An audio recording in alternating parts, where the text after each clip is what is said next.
रोज एक नई कहानी देखने के लिए चैनल को सब्सक्राइब करें और बेल आइकन दबाना ना भूलें। राधिका को हमेशा से खाने में सबसे ज्यादा मैगी पसंद थी, जिसके चलते उसे जब भी भूख लगती तो वो मैगी बनाना शुरू कर देती, क्योंकि जितना उसे मैगी खाने का शौक था उससे कई ज्यादा बनाने का भी था, जिसके चलते उसे एक नहीं बल्कि 50 तरीके की मैगी बनाना आता था। राधिका को आए दिन मैगी बनाते हुए देखकर उसकी माँ मालती उसे बहुत सुनाती थी, लेकिन उसके ऊपर अपनी माँ की बातों का कोई असर नहीं होता था। ऐसे ही एक रोज सुबह के समय राधिका रसोई में मैगी बना रही थी। तभी उसकी माँ मालती हाथों में बैग लिए बाहर से आती है और राधिका को रसोई में मैगी बनाते हुए देखकर कहती है, मुझे तो पहले ही पता था तुम मैगी ही बनाकर खा रही होगी, और देख मेरा अंदाजा कितना सही ही था। तुझे कितनी बार मना किया है ना कि मैगी मत खाया कर, लेकिन तुझे मेरी बात समझ में नहीं आती है क्या? जो तू बार बार वही काम करती है, अब मुझे घूर क्या रही है? माँ, मैं आपको घूर नहीं रही हूँ, बल्कि ये देख रही हूँ आपने बस अभी घर में कदम ही रखा है और मुझे सुनाना शुरू कर दिया।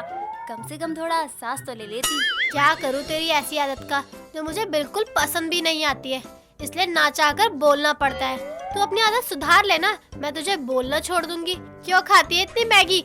पता है ना ये कितना नुकसान करती है शरीर में। माँ, मैंने ऐसा कुछ नहीं किया जिसके कारण आप मुझे आते ही सुनाने लगो। और रही बात मेरे मैगी खाने की, तो आप तो जानती है ना मुझे मैगी खाने का कितना शौक है। सबसे आसान यही है, कितनी भी भूख लगी हो जल्दी से बनाओ और खा लो। और आपको तो अपनी बेटी पर गर्व महसूस होना चाहिए। लोग तो 1-2 तरीके की मैगी बनाते हैं, मैं तो 50 तरीके की मैगी बना सकती हूँ। सोचिए। इसमें सोचने वाली क्या बात है? पागलों का गांव थोड़ी ना बसता है, वही हाल तेरा भी है। मैगी के सिवा तुझे कुछ और दिखाई कहाँ देता है? खैर ये सब छोड़ जा, जल्दी से मेरे लिए कुछ अच्छा बना दे। मेरा इस मैगी से गुजारा नहीं होगा, तब तक मैं नहा धोकर आती हूँ। मालती राधिका से इतना कहकर वहाँ से चली जाती है।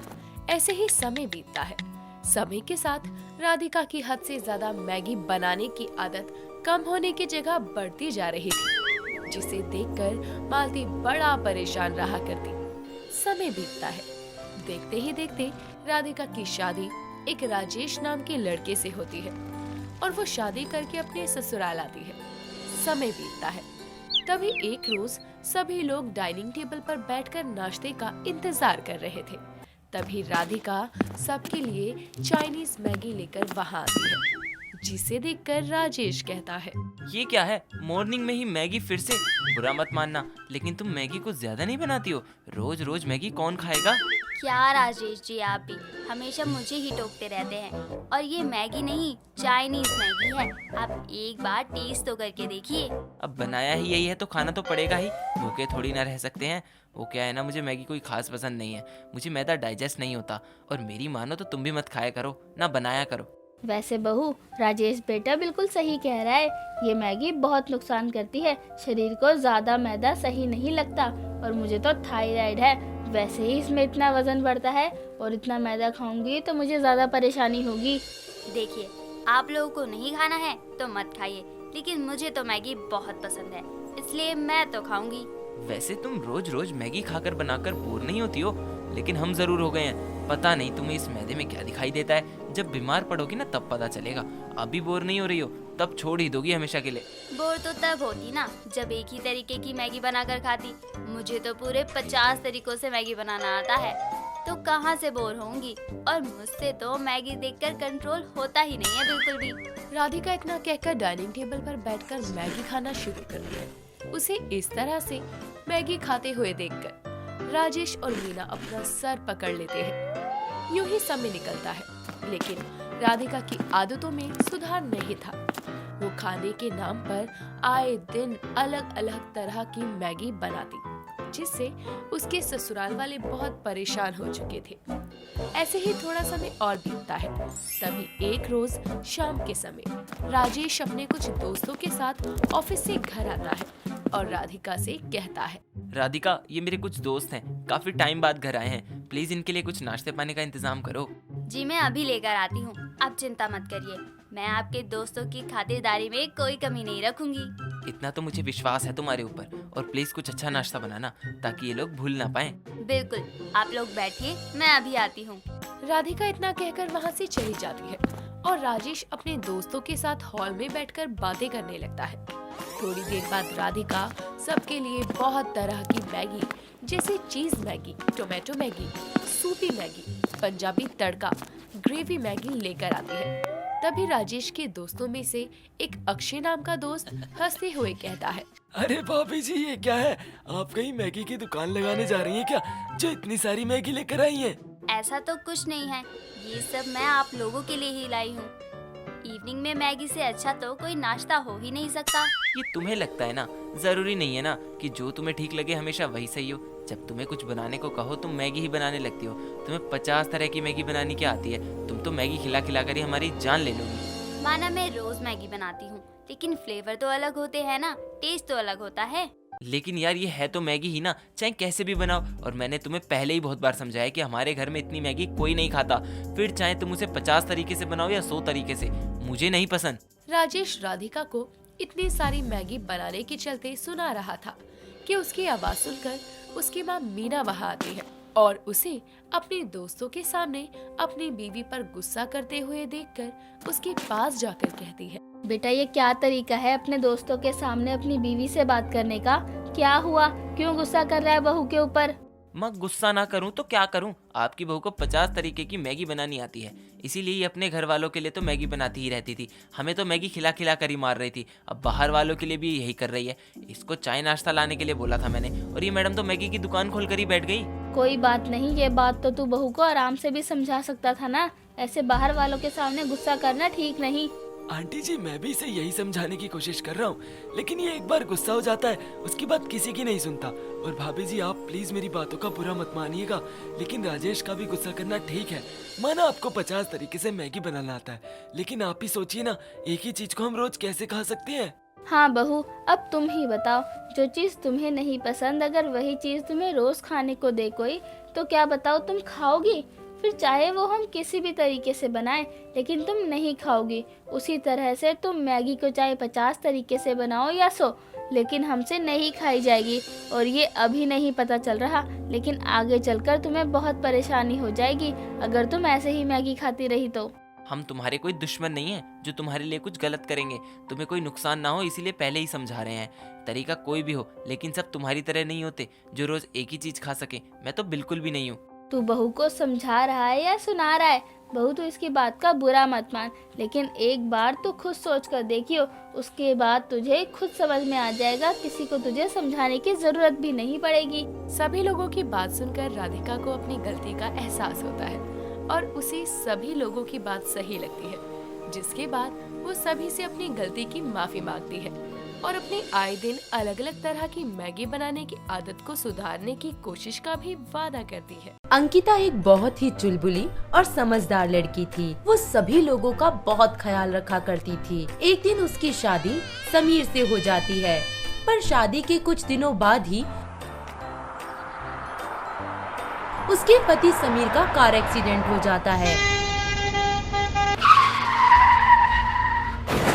जिसमें उसकी जान चली जाती है। अंकिता समीर की याद में डिप्रेशन में चली जाती है और एक दिन सुबह वो मंदिर जाती है, जहां उसकी मुलाकात उसके दोस्त सुशांत से होती है।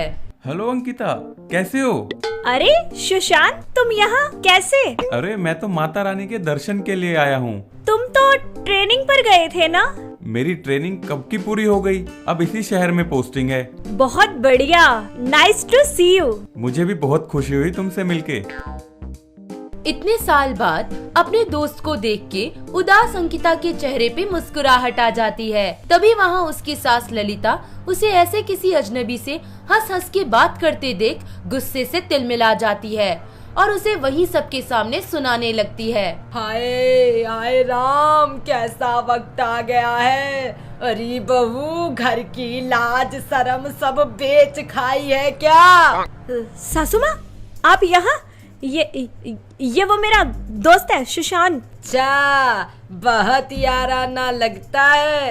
अरे अभी मेरे बेटे को गुजरे वक्त नहीं हुआ और तू अपने गुल दिखाने लग गई। नहीं सासू माँ, आप जैसा समझ रही है ना, ऐसा कुछ भी नहीं है, सच में। अरे ये क्या हो रहा है? और माता जी, आप अंकिता से ऐसे कैसे बात कर रहे हो? अरे तू तो चुप ही बैठ, मेरी बहू है, मुझे सब पता है। दोबारा मेरी बहू के इर्द गिर्द नजर मत आना, समझे? चल बहू, बहुत हुई तेरी पूजा। ललिता अपनी बहू को लेकर घर वापस आ जाती है और उसे खरी खरी सुनाती है। अपनी सास के ताने सुन सुनकर बेचारी अंकिता रोने लगती है और अपने पुराने दिन याद करने लगती है कि कैसे वो अपनी मर्जी का खाती पीती थी, अपनी मर्जी के रंग बिरंगे कपड़े पहनती थी और कैसे बेबाक बोला करती थी। तभी ख्यालों ही ख्यालों में अंकिता अपने दोस्त सुशांत, जिसे वो मन ही मन प्यार करती थी, उसके बारे में सोचने लगती है। काश कि मैंने तुम्हें पहले ही बोल दिया होता कि हाँ मैं भी तुमसे बहुत प्यार करती हूँ, तो शायद आज मेरी जिंदगी किसी और ही मोड़ पे होती।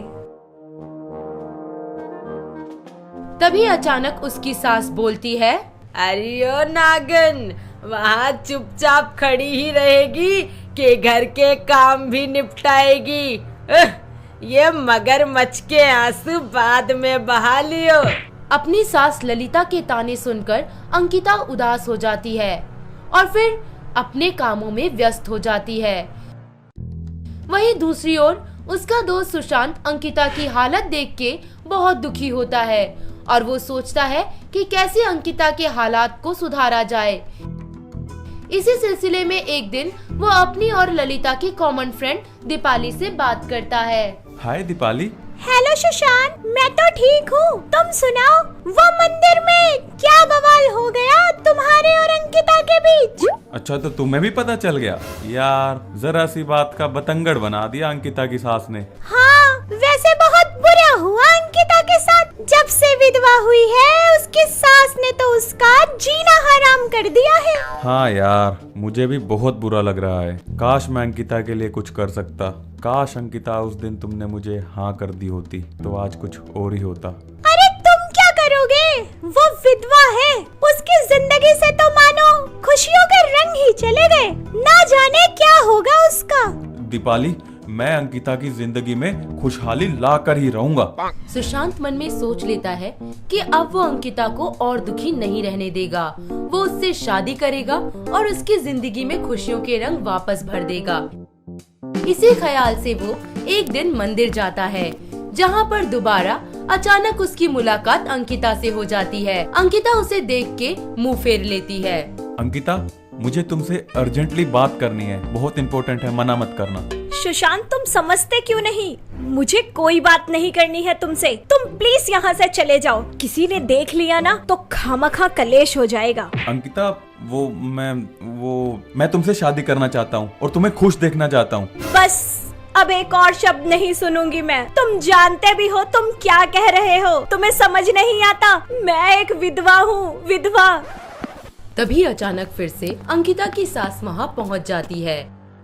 अपनी बहू अंकिता के साथ सुशांत को फिर से देख उसका पारा हाई हो जाता है। कैसे विधवा औरत को छेड़ रहा है? अरे आओ आओ, मारो इसे, मारो। मेरी बात तो सुनो। सुशांत को पिटता देख अंकिता बोल पड़ती है, नहीं नहीं, रुक जाओ, मत मारो सुशांत को, उसने कुछ नहीं किया, बस करो, रुक जाओ। अरे मेरी बात तो सुनो पहले। अरे मार क्यों रहे हो आप सब? मेरी बात तो सुनो। है बड़ा पुराना याराना है। अरे कुलच्छनी, तुझे लाज नहीं आती? बस कीजिए आप, कितना सुनाएंगी? आखिर किसी बात की एक लिमिट होती है। आप तो बोले ही जा रही है। कोई कुछ नहीं बोल रहा, इसका मतलब ये नहीं कि आप कुछ भी बोलेंगी। तभी भीड़ में खड़े लोग बातें करने लगते हैं।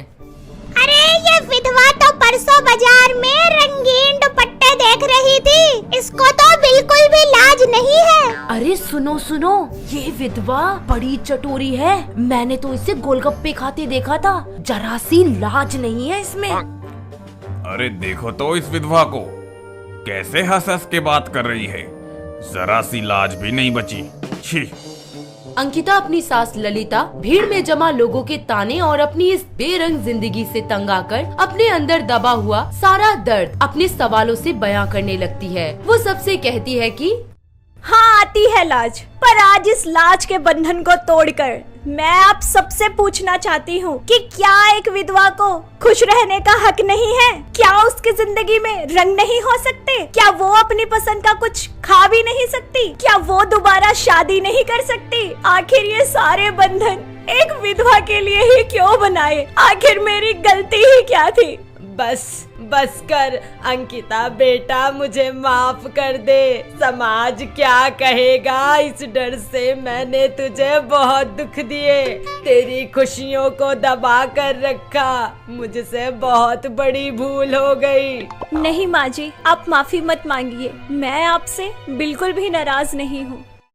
अंकिता के साथ साथ अंकिता की सास ललिता सुशांत से भी माफी मांगती है। अंकिता के इस तरह के सवालों को सुनकर मंदिर में जमा लोगों के बीच एक सन्नाटा सा हो जाता है। सबकी अंतरात्मा झंझोड़ जाती है। उसकी सास ललिता को अपनी गलतियों का एहसास होता है और वो बिना किसी देरी अपनी विधवा बहू अंकिता की शादी सुशांत से मंदिर में ही करवा देती है और सब लोग तालियां बजाने लगते हैं। अगर आपको ये वीडियो पसंद आया हो तो इसे लाइक कीजिए, चैनल सब्सक्राइब कीजिए और कमेंट करके बताइए कि भविष्य में आप कौन सी कहानी देखना पसंद करेंगे।